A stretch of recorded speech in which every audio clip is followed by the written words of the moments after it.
Alright, so welcome to another cheap hammer battle report. This time is going to be again 2,500 points of lizardmen against the vampire counts. Now, in this case, I actually flipped the table. In the last battle report, that side was on this side, and I added a temple over there. So there's gonna be a mission, which is why I asked Grok to make a list of 2,500 points, a defensive list.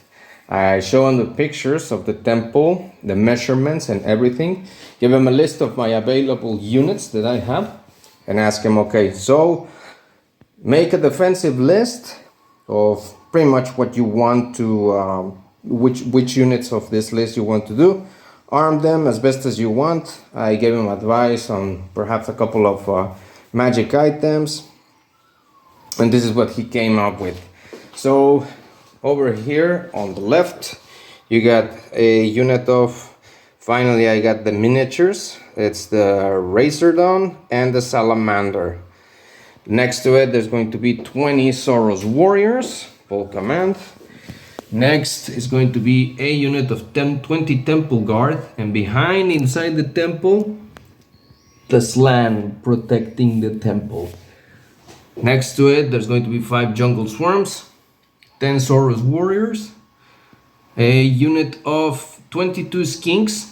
I just need to finish the other ones so I can add them to the battleground. They're just gonna be all the way to the back. 24 skinks, sorry.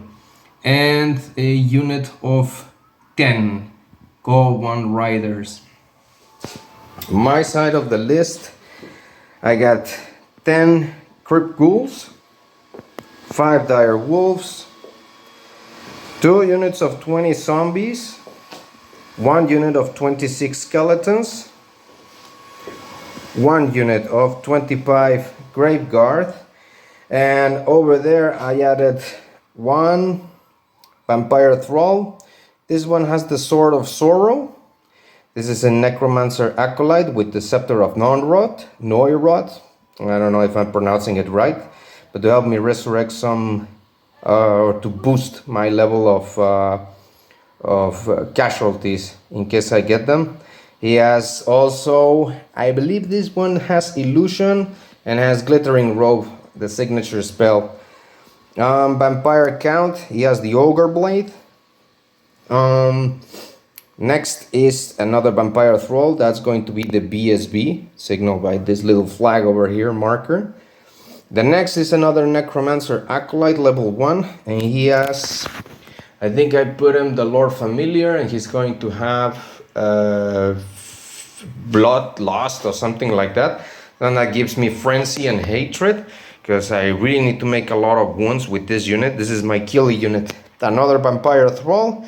He has the giant blade over there, and I got finally another vampire thrall, and I think that has, I don't remember which sword did I arm her with, but a sword of sorrow, giant blade, and something over there. And maybe that's the one that doesn't actually have anything, but you know, extra attacks is always going to be good.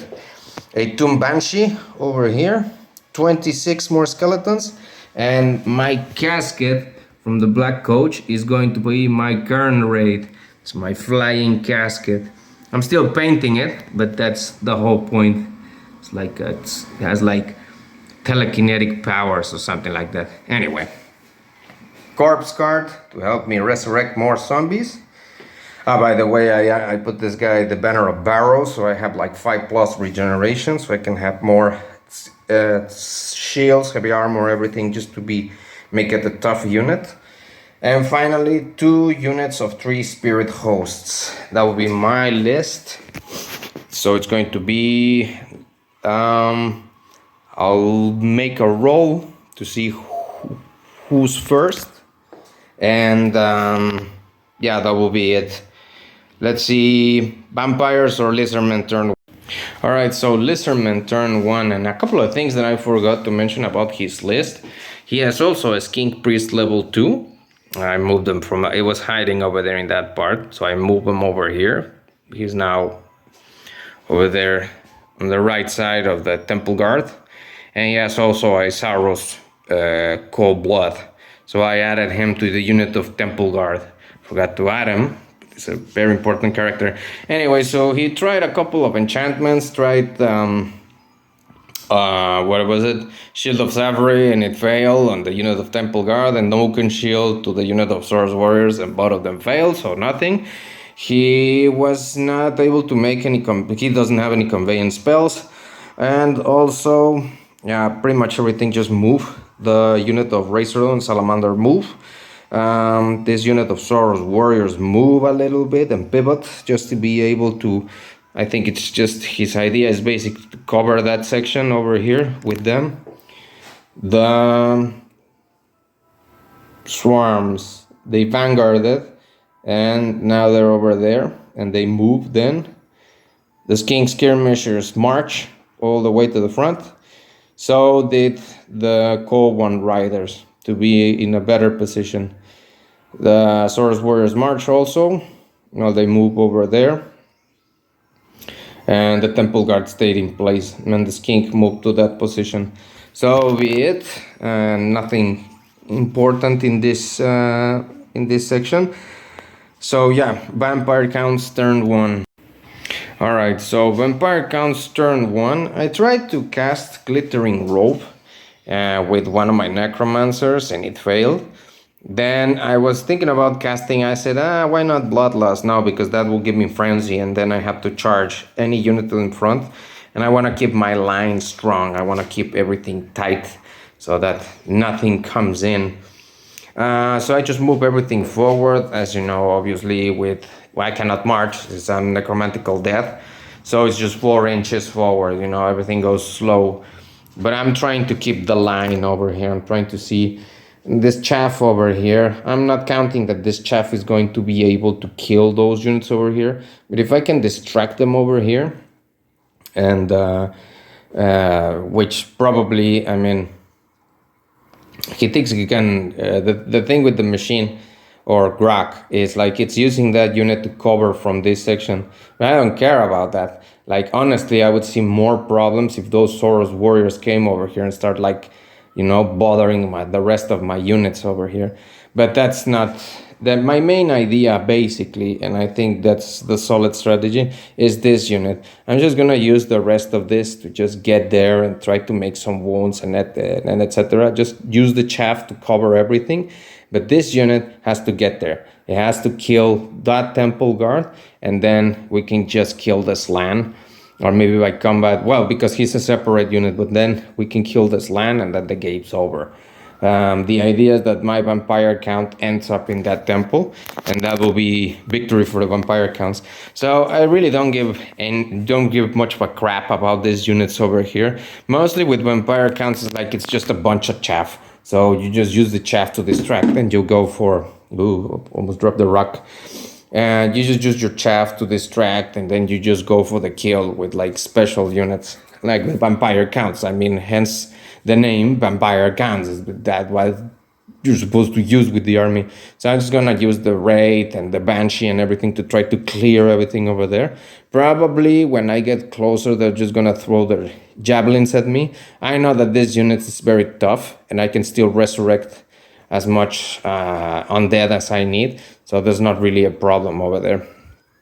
I'm not really concerned about it. I can just drop maybe the skeletons and the spirit hosts over there just to bother them, and the jungle swarms, I can just clear them out, you know. So I'm just going to try to keep everything going that direction, and probably is going to move his Swords Warriors. It will be the smart thing, use the Swords Warriors to go over there, and then this chaff, maybe I can just move it over here, but he has a Razor and a Salamander. I mean, I'm just gonna give him the points.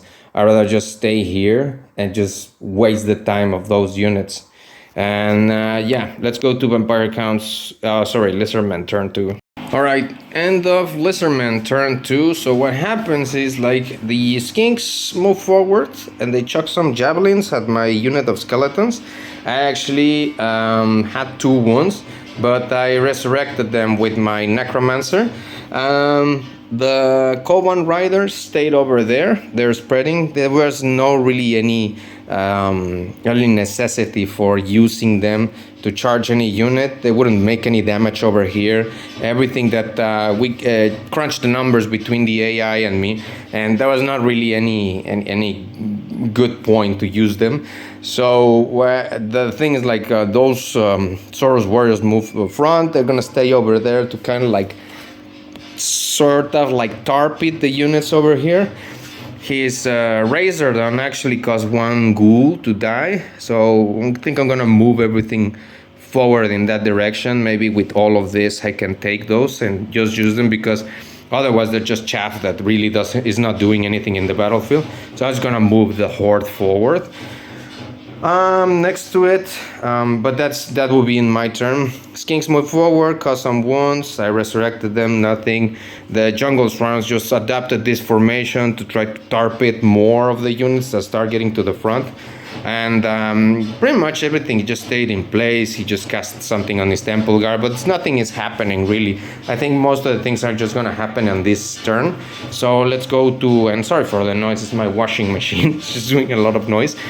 So anyway, just go to Vampire Count's turn 2. Alright, so end of Vampire Count's turn 2. I think it was turn 2 and beginning of Lizardman turn 3. So I charge with the Spirit Host. I tried to charge with both units, but this one's failed. I charged the unit of Cove 1 Riders with those 3 Spirit Hosts. And I mean, I made one wound, but it pretty much was a draw. So I just push him one wound, 1 inch back because of the give ground rule. I tried to charge with the skeletons, the unit of Skink Skirmishers, but they fled backwards. And I just managed to move 6 inches forward, I think it was. The rest of my units just move forward. I tried to make also a charge with my big unit. I realized that I couldn't make a charge over there, so I just moved them forward. Sorry, I didn't charge over there. Didn't, but I moved these things over there. They have to do something. The Dire Wolves charged the Salamander, and I realized he doesn't have a stand and shoot, so I made 2 wounds to it, so that's good. And the Ghouls tried to charge the Razordon, but in return he triggered a stand and shoot, but actually didn't manage to kill any of them. And I also failed to charge, so it didn't really matter.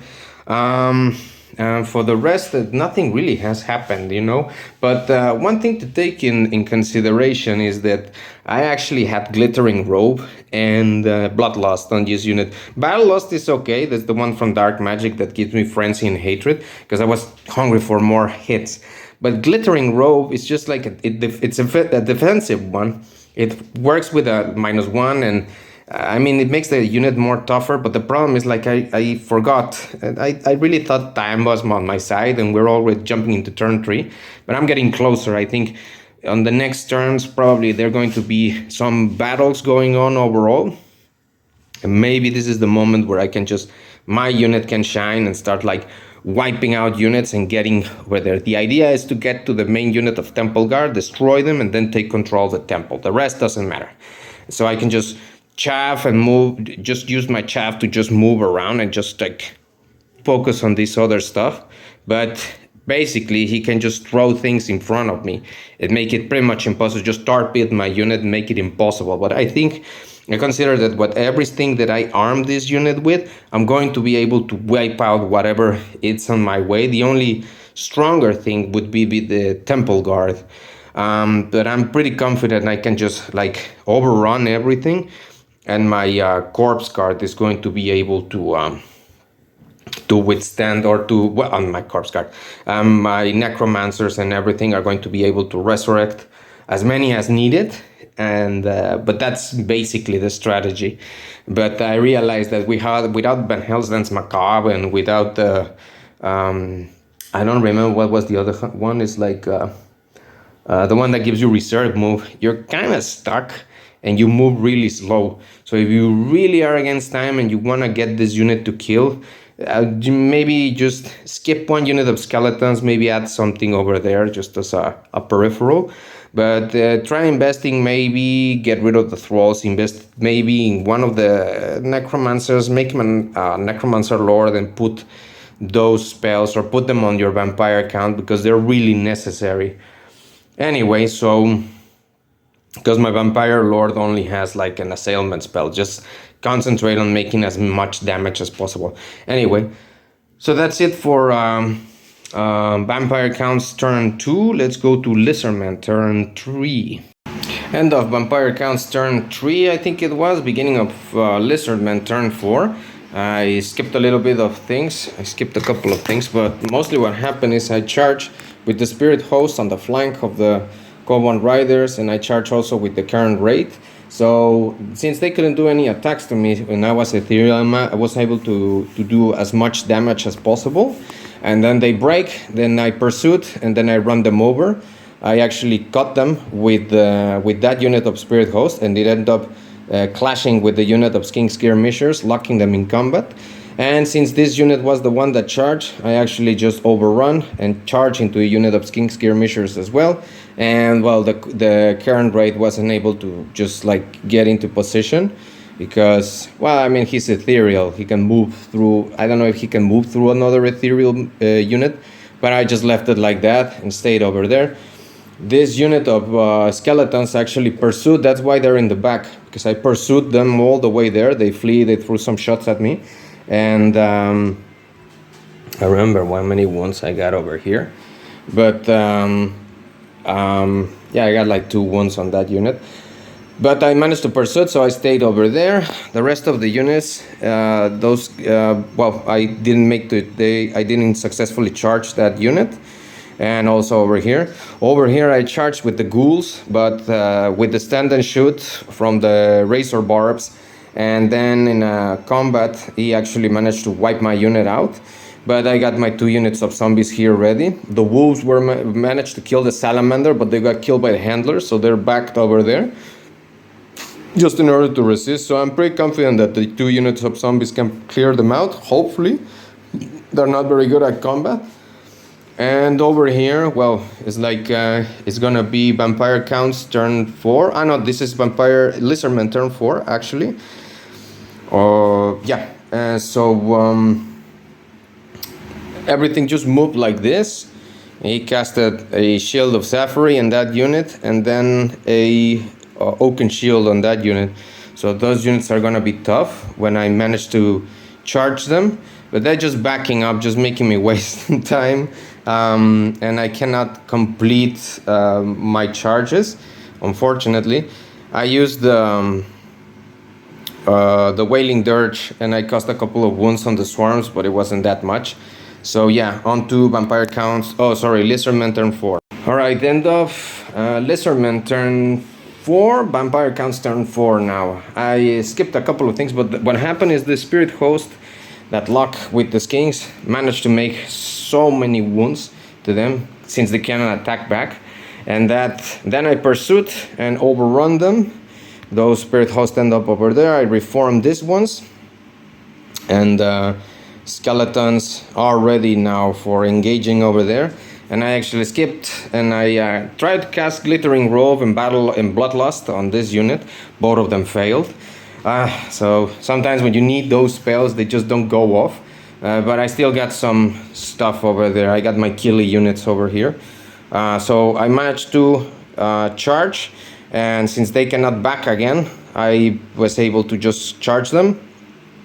And also jungle swarms are immune to psychology, I believe, so they cannot flee. They just have to take the charge. So finally I got in combat after turn number 4.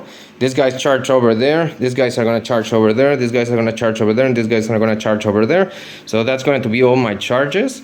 And then I'm going to use my spirit host. Probably I'm going to charge the slan, or I'm going to charge the flank of this unit. Or maybe I can charge this unit over here.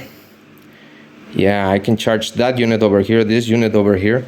So I can start, like, you know, clamping into it. I still got, I mean, these are tough units. So I still got one more turn and probably turn 6 to try to turn this around, try to get my vampire into the temple. But I don't know. I mean, if I overrun this unit and I manage to kill those, I still gotta go through the tough temple guard. And yeah, if his land remains over there and I don't put my vampire on the temple, then I lose the battle. So I think I'm going to lose this one because, yeah, I mean, it's like very tough. I kind of fucked up when I didn't equip my necromancers with enchantments that can boost their mobility or that can just push them forward. But yeah, well, sometimes this happens. Anyway, so up to vampire counts turn 4. Alright, end of vampire counts turn 5. Terrible turn. My main block didn't do much damage. The throws were terrible and they didn't cause enough wounds to the unit of jungle swarms. Basically, over here I managed to kill the remaining of the skink handlers. Not really much of a problem. I pursued and killed them. And the other one, they lost combat. They break, but I couldn't pursue it and run them down. With the Spirit Host, they didn't manage to make any wounds against the Saurus warriors. That was terrible. And actually, with the ones over there, his old one, so his old blood, managed to make way because he was not locked in any combat. He made way to the flank and did a bunch of damage to the unit. And besides, with crumbling, they took a beating. Over here, the skeletons suffer major casualties from the attacks from the Saurus warriors. And I crumbled, so I removed a couple of them and they got still 3 more wounds. I suffer more wounds from the poison attacks of the jungle swarms and they stayed because they're unbreakable and they got the 5+ ward save. And yeah, so the thing is, like, I got this, I lost some Graveguard and I didn't manage to make any particularly good wounds to the jungle swarms. Like the rest of the thralls, they suck at making wounds, so it was pretty bad. So I'm coming to vampire. This is going to be lizardmen turn 5. I think everything's going to stay stable. I'm going to lose some units. Maybe the razordon is going to rally, and but it's not going to be able to shoot. But I think everything is going to. I think I'm going to lose this one because I'm coming close to turn number 6. I'm actually going into turn number 5. Let's see if I can turn it around over here.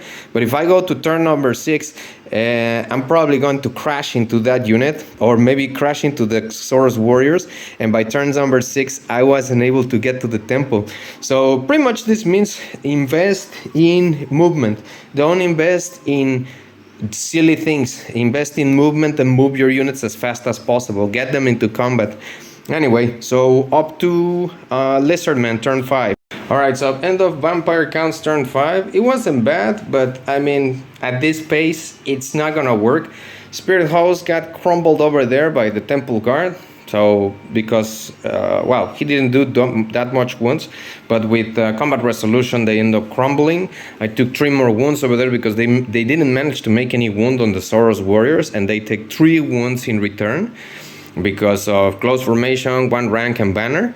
So they started crumbling. The skeleton warriors over here got wiped out. They didn't manage to do any wounds to the Saurus warriors, and they got completely wiped out by their attacks. Plus they got Oaken Shield, so they were really tough. I was barely able to make any to make the sufficient wounds to wipe out the jungle swarms. And over here, you know, the skeleton warriors are probably in this turn going to do something. But at this point, the razordon rally did some wounds on the zombies, so those units are kind of weak. But understanding the death pile as now, and understanding that I just got 2 more turns, what is going to happen in turn 5 is I'm going to probably charge that unit, and I'm going to get stuck over there. Maybe I overrun and then I fall with the temple guard, but I don't think I'm going to have enough time to kill that unit and kill that unit, and then get the temple in turn 6. And probably I'm going to get charged by these Soros warriors. I'm gonna get stopped everywhere. So yeah, it's going to be turn 5 for the vampire counts. Probably I'm not going to be able to finish everything in time, because the objective is that the vampire lord has to end up inside that temple killing the Slan. And I don't think I have enough to make it. And obviously I'm not going to kill that unit. Probably I can wipe that one out, no problem, with my attacks. But then after that I have to overrun and I got to go there. I'm not going to be able to take that one away. That's already going to be lizardmen turn 6. There could be a chance I might gamble it, because at this point it's the only way. But yeah, let's go to vampire counts turn 5. All right, so end of I think it was, yeah, it's lizardmen turn 5 or vampire counts turn 5. I don't no, it was vampire counts turn 5. This is lizardmen turn 6. So pretty much the only unit. What happened is, like, I managed to eliminate the razordon that was left there, no problem. I killed the Soros warriors, pursued them, and crashed into the unit of temple guard. So the most decisive battle is over there. The rest of my units are locked. Soros warriors attack the corpse guard just to kill it. So the only chance that I got is if I can finish that unit of temple guard in this turn, and then I can go with the vampire count and kill the Slan, then I win the game. But if I cannot finish that unit of temple guard in this turn, it's over. The lizardmen win. So it comes down to this. So let's just finish it. End of vampire. It was, yeah, vampire guys. Sorry, lizardmen turn 6. I couldn't break them. Pretty much, I didn't do any wounds, or not a lot of wounds. The vampire count and the thralls threw terribly, and they got the Oaken Shield activated, so it was very difficult to kind of break them. And even if in this turn I didn't even complete this attack over there, because I didn't capture the temple. It doesn't matter. I could charge with everything. I managed to make like 2 wounds on them. I think it was 3 wounds. No, 4 wounds, sorry, 4 wounds. But then the temple guard just laid their whole attacks on my unit of grave guard and just killed like 11 of them. It was merciless. And with the old blood they also threw at me, so they just crushed my unit. And then in the combat resolution I lost combat by 5, so it crumbles my entire unit of it could pretty much destroy my entire unit of grave guard. So yeah, that's that was terrible. So I have no expectative of just like crushing them in the next turn, and just and even if I do, I'm not going to be able to overrun them and then kill the Slan. I think I will just stop it over here. So it's a victory for the lizardmen. Since that was guided by the AI, it's a victory for an AI, again, for Grok. I got my ass handed to me. But the things that I should have taken in consideration is, like, you think because you got 6 turns, and this actually got into 6 turns. I didn't even actually throw the dice to see if it went to 6 turns. Well, the problem is you think you have time, but the vampire counts move so slowly when you don't have those boosters like Van Hell's Dance Macabre and the other one, that it's almost impossible that you just reach where you want to reach. And also, the whole lizardmen units were spread in a way that it just like it just torpedoed my unit everywhere. And over here, this was really not important. I concentrated on the temple, but I arrived so late, and they were just like getting out of my range, or my charging range, that it was impossible for me to cross that distance. So yeah, well, anyway, thank you for watching this battle report, and we'll see you on the next one.